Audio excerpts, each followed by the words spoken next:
IDC International Radio, 106.2 FM, from Israel to the world. Herzliya Conference. Special interviews, highlights, and live broadcasts on IDC Radio. Hello, welcome to 106.2 FM. You're listening to IDC International Radio. I'm Sabrina Zeloof and I'm covering the Herzliya Conference. With me in the studio today is Ambassador Shivshankar Menon. Thank you for joining us today. Thank you. Thanks for having me. Now, you were previously the National Security Advisor to the Prime Minister, and you also acted as Foreign Secretary, and before that as Ambassador in many different places, Israel one of them. So really, you've got a colourful career in the Indian foreign service. One of the questions I wanted to ask you about is you served as High Commissioner in Pakistan, which High Commissioner is like an ambassador. It's an ambassador, yes, except for Commonwealth countries call them High Commissioners. In England it's the High Commissioner. Now there is a violent history between the two countries. So how was it to serve as High Commissioner there? I was fortunate because I went there 2003 at a time and during a phase when our relations were really on the upswing. And we had opened up trade, travel, and we were making progress on many of the issues that divide us. So my personal experience as an individual on the street with ordinary Pakistanis was actually very good because we do have a lot of affinities. We speak the same languages, eat the same food, we listen to the same music. But of course, it's always been a fraught political relationship.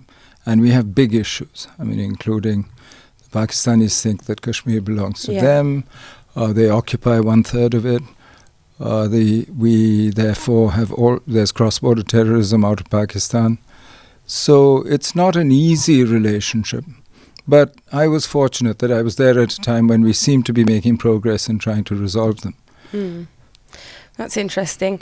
And it's nice to see that at the end of the day, when two neighbouring countries will always have common interests. So I guess the trick is to be able to capitalise on them and not focus on the conflict. Well, I wish we could, but we haven't succeeded yet, and let's see. It's going to take some effort. Well, this brings me to my next question. I've heard a lot of comparison between the India-Pakistan conflict and the Israeli-Palestinian one. First of all, both were previously British mandates. They both got independence at around the same time. We've got disputed territories, violence, terrorism, religious divides, population exchanges. What do you think of this comparison? Well, it's true. The British left both places and partitioned them as they left, they thought. But the consequences, I think, were very different in both places. I'm not sure that you can actually draw a direct parallel between the two. India recognized Pakistan immediately as a state, immediately after independence and accepted partition. The trouble is the human cost of that partition was terrible. 10 million people moved, migrants. Almost 2.5 million people died in the process of partition. And since then, it's really been a history of the relationship between two states heading in different directions. Pakistan has steadily, if you look at her internal condition, she did very well economically in the 50s, 60s. But since then, actually, it's become a much more extremist, violent society. Central authority is broken down. As I said, we see cross-border terrorism out of Pakistan. India's gone the other way. It's done very well since the 70s onwards, almost 30 years of 6% plus growth, pulled a lot of people out of poverty, and it's changed. So, in a sense, we've been on different trajectories and headed in different directions. Today, yes, we have problems, but we haven't fought a conventional war since 1971. That's over 40 years. So, we're now in a state where, actually, if you look at the relationship, we have difficult issues. Doesn't look like we're likely to solve them very quickly. But we're each leading our own life, as it were. I don't think much of that is true of the situation here. Perhaps also the size and the proximity of the conflict. In India, you don't need to interact with Pakistan in the way that Israel and Palestine are really. When I speak on Indian foreign policy around India, you leave the capital, and very few people ask you about Pakistan. It's not a big part of anyone's life. And I think that it's very different in Israel. In Israel, actually, as it's somebody definitely said, part of the consciousness. it's part of everyone's consciousness. Now, I wanted to ask you, how do you see the growing relations between India and Israel? Could there be more of a political alliance? Because at the moment it seems that, there's trade deals, arms trade deals. But in terms of, for example, voting at the UN, up until recently, India, voted typically with NAM or, not necessarily in support of Israel. Do you think there's, especially now with the visit, do you think there's more space for political alliance? Well, I think actually it's been a steady evolution. We had a quiet, steady relationship even before India opened an embassy here. Israel always had a consulate in Mumbai. But when we did open embassies in both countries in 92, after that we've steadily added on to the relationship. And if you mentioned voting in the UN, if you look at the voting over the last 3 years under this government in India, it's changed completely. Yeah, this we see. And it is and I think this is a logical process that we keep filling this relationship in terms of every which way. I mean, I believe they're now considering more direct flights, 3 a week. Yeah. So I think this is a relationship where the potential is enormous. We've done very well so far on defense, on trade, on various things, science and technology. But I think there's much more we can do. And as you said, I think this will keep growing. It's a natural alliance. Yes. And it's amazing. It's when we were posted here, it was like coming home. Yeah? Well, Israelis are like Indians. They love to argue. They make music, good music. And I mean, we tell the same jokes that people do in Israel. I remember they tell the story in India of an Indian mother walking down the street with a 2-year-old, 3-year-old. She's asked, how old are the children? And she says, the lawyer's 2 and the doctor's 3. And then I heard an Israeli tell exactly the same joke about Jewish mothers. Maybe an Israeli heard it in India and applied it back home. But I think I would agree, and I'd say there's definitely maybe even an uncanny resemblance between the two societies. Definitely a lot in common. Now, you served your time in the Foreign Office. You were under Prime Minister Singh, is that right? What can you tell us about the differences between different prime ministers. I mean, Prime Minister Rao sent me here. National Security but I was Advisor. National Security Advisor under Prime Minister Singh. And so how does he differ from Modi? Because, I mean, I think they're very different personalities. Professor Dr. Manmohan Singh was a professor of economics, worked for a long time at the top levels of the bureaucracy, and then as a politician and in Delhi most of his life. Very understated, steady, calm, but very knowledgeable prime minister. And he brought the same style of quiet competence and dedication. Whereas you look at Prime Minister Modi, he comes essentially from the experience of running a province, an important province, industrialized. He's a pure politician, which is not the case with Prime Minister Manmohan Singh. And he is much more outgoing. He's a great speaker. He really connects with the crowds. He's much more... and he's brought a lot of that sort of energy into government, into his projection of what government's doing. He's very active on social media, for instance. Yeah, I've seen. Unlike Prime Minister Manmohan Singh, who, was a much more old-fashioned person in that sense, was the generation before. So I think in personal styles, there's a great difference. But if you look at the actual substance of what they've both done, they both built the relationship with Israel. They transformed the relationship with the US.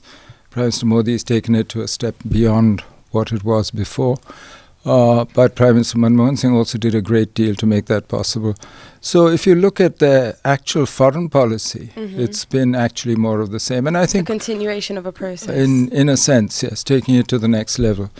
And even in terms of domestic policy, both of them, I think, were concentrating and are concentrating on the economic transformation of India.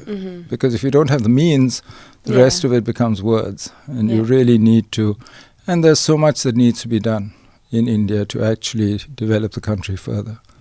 Very interesting. And was there significance I mean, I think in both countries there's a focus on religion. So was there significance in Prime Minister Singh being the first Sikh Prime Minister? Mm-hmm. I think there was, but we've had a tradition of religious pluralism, of people from various. We have presidents who are Muslim, who are, every religion almost, except I don't know about a Christian. But we've had presidents of parties. I mean, Sonia Gandhi was Christian. So, yes, but I think it did matter to the Sikh community and the idea that every community feels they could be, leaders. Yeah, it's quite special about India. And like Israel, I mean, the ordinary Indian feels strongly about his religion. Mm-hmm. It's a personal business, but it is a religious society. If you look at the way people lead their lives and the way they deal with each other, which is another thing that I think we share in common. But the state itself is secular and tries not to choose in India because there's such a pluralism. Yeah, it would be way too complicated. Don't want to imagine something like that. Now you mentioned India's relationship with the US.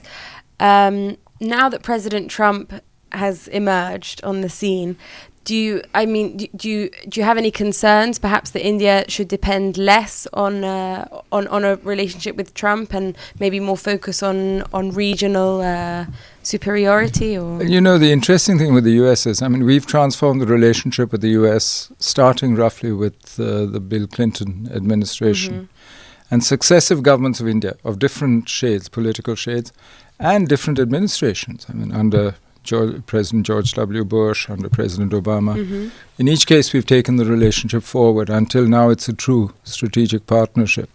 So the interesting thing for me in the US is that it's a system built on checks and balances. Mm-hmm. So even if one part of the US system, whether it's the executive or the other, there's always the legislature, there's always, there's a... Yeah, but when you have executive orders being written at such a high frequency... Well, frankly, so far, everything we've heard from President Trump has been positive about India and the relationship with India. And Prime Minister Modi will be visiting later this week, actually. He'll be there on the 26th, 27th, visiting President Trump. And let's see what they choose to do with it. I think we have a shared concern about terrorism, and especially who doesn't these days? Well, especially what comes out of the Middle East into our west to your east. I think that's a real worry. But we're also interested, I think, in larger issues, and the US is our largest trading partner. So I didn't know that. Over $1 billion if you count both goods and services. Okay. So there are almost 3 million Indians in the US, people of Indian origin in the US. And they're doing very well, and they're getting more and more influential and more interested in politics. Each generation seems to be. Maybe one day there'll be an Indian president of the US. Let's see. We've had governors. Yeah, it's true. Yeah, several. It's true. But let's see. It's an interesting relationship because it's growing every day. In fact, isn't Nikki Haley? She is. She's also Indian she's origin. Sikh, Punjabi. Yeah, Punjabi. Yeah. So you don't really, you wouldn't express concern specifically under Trump for India in terms of its, a strategic alliance. We'll have to recalibrate the relationship with the White House. And there's no question. He's very different from his predecessors. Mm-hmm. But that's something that I think, any sensible government will do. Yeah. And we'll see. We'll work together, and we'll work with the rest of America as well. I mean, and since it's been bipartisan, since it's something that has lasted for so many years, I don't really see it going off track somehow. Yeah, also I guess the interests are pretty much aligned. Yeah. Well, from the US to China, tell us a bit about Indo-China relations. They're under stress. Why? What are the triggers? Well, of course, we have a boundary problem, but that's something that we've managed, and it's a huge boundary issue. I mean, there's something like 93,000 square kilometers under dispute, so that's bigger than several countries. But the fact is that there hasn't been a shot fired in anger since 1975. And we've put in place various agreements and CBMs and so on. It's really a peaceful border. And both sides respect the status quo. So we've managed the problem. We haven't settled it. But I think what's happening is their periphery is also our periphery. So it's natural that we rub up against each other. and that also we compete in the same markets for the same energy. We're both energy poor. We import our energy for the same raw materials. And that's something that goes on. So it's a relationship which has both elements of competition and cooperation. They're our biggest trading partner in goods, if you don't include services, then the US. So there are 13,000 Indians in China studying or working. So you wouldn't say that there's kind of maybe a rivalry for regional superiority? Look, we both have enough to do at home. Rather than get involved in this. I like that approach. And our primary job is to actually transform India, not to go around, chasing status or prestige or all these other things. So frankly, I don't see it as being in either side's interest to get into. Yes, we'll have difficult issues and we might differ on things that happen in our neighborhood, in the neighborhood that each of us feels is particularly affects their interest. But, we can talk them through. We should be able to work our way through these. And you served as ambassador to China, I is was, that correct? yeah. So in what year was that? 2003. Okay, so not too long ago. Well, and my last question to you is, how as ambassador to Israel, what's your take? What are the changes that you can now coming back? What have you noticed? Oh, it's amazing. When I look at the infrastructure, when I look at what's been built, when I look at the state of the economy, but most important, I know it's not normal to say this, but if you look at Israel's strategic position, today there's no real existential threat to Israel anymore. That's a huge change from earlier, and certainly from the 60s, 70s, from when I first started looking at these issues. So for my generation, this is a remarkable transformation. What you've built here is really amazing. And it's something that I think, and I'm not sure that Israelis quite understand this, how much hope it actually gives people abroad.